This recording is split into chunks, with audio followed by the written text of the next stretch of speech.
This is just a little Reminiscence extras video based on some viewer feedback that we had.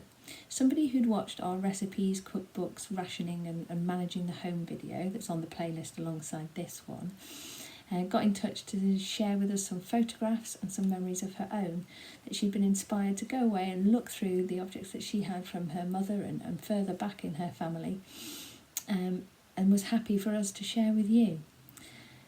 This video might inspire you to go back and watch some of the other videos, or to go and have a look through your family keepsakes and spend a little bit of a half an hour contemplating and remembering. I hope you enjoy it. So I'm just going to start by reading a little bit of what this viewer shared with us. Having seen the Salisbury Museum's Reminiscence video, it started me thinking about some household items that I have kept which fill me with memories of my childhood, in particular of the kitchen, which was a hive of home cooking activity.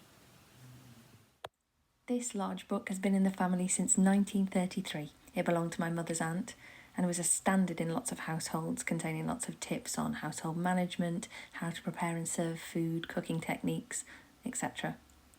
More of a manual than a cookery book, these books were essential for those who worked in service for the richer families.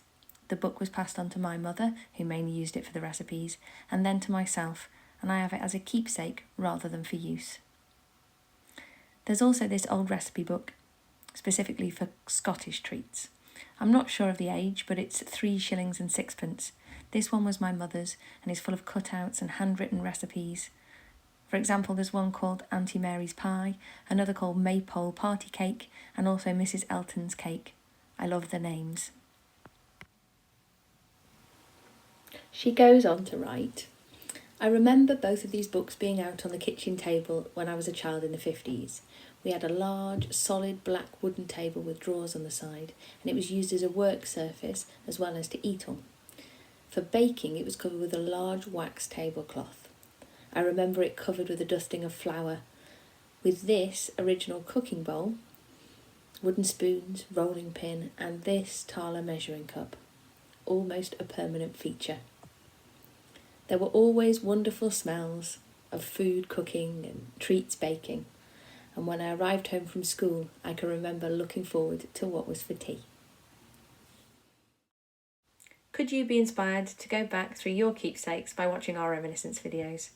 You can find them on the Wiltshire Museum website in the At Home section, or on the Salisbury Museum's YouTube channel. If you've got any photographs, thoughts or ideas that you'd like to share with us, please do get in touch.